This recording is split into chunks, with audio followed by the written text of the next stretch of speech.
بسم اللہ الرحمن الرحیم۔ ابھی حال ہی میں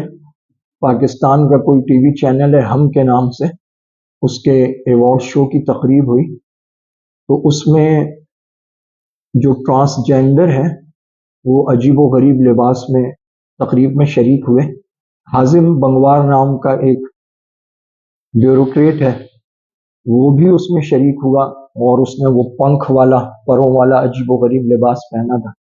اور دوسرے ٹرانسجینڈر بھی عجیب و غریب لباس میں اس میں شریک ہوئے۔ اس طرح کے لوگ شو بزنس میں ہمیشہ سے ہیں،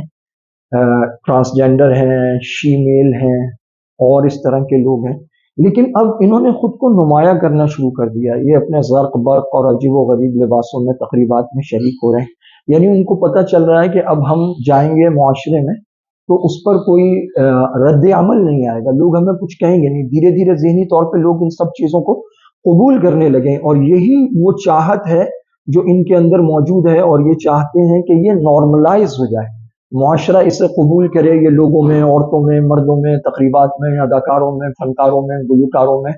اور معاشرے کے پھر اس کے بعد عزت دار لوگوں میں، ان سب میں یہ جائیں، گھل مل جائیں، اور معلوم ہے کہ یہ ہم جس پرست ہیں یا ٹرانسجینڈر ہیں، کیونکہ بعد میں یہ لوگ ہم جس پرستی کی طرف مائل ہو جاتے ہیں۔ اس سب کو نارملائز کرنے کے لیے ہمارے ہاں چاہے وہ نون لیگ ہو، پیپلز پارٹی ہو، پی ٹی آئی ہو، یہ تینوں جماعتیں برابر کی شریک ہیں، اور سب سے زیادہ اس پر جو قانون سازی ہوئی ہے وہ پی ٹی آئی کے دور میں ہوئی ہے۔ پاکستان پر اس وقت قرضوں کا بوجھ اتنا بڑھ چکا ہے کہ آئی ایم ایف کے ذریعے یا اس کی ذیلی این جی اوز کے ذریعے قانون سازی کرنے کے لیے جو بھی مواد دیا جاتا ہے، یہ من نوعان بس اٹھا کر اسے پاس کر دیتے ہیں۔ یہ جو 24-25 کروڑ آبادی کا اسلامی دنیا کا ایک ایٹمی ملک ہے، اس ملک کو تباہی اور شہوت پرستی اور جنس پرستی کے اندھے اور عمیق غاروں میں دھکیلنے کے لیے پارلیمنٹ کی سطح پر، قانون سازی کی سطح پر،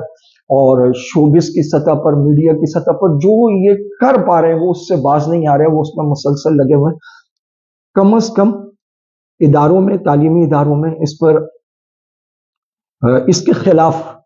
کہ یہ کتنی بری چیز ہے، کتنی بڑی لعنت ہے، ذہنی طور پہ بچوں کو تیار کیا جائے اور اپنے بچوں کو اس سے بچانے کی کوشش کی جائے، گہری نظر رکھی جائے۔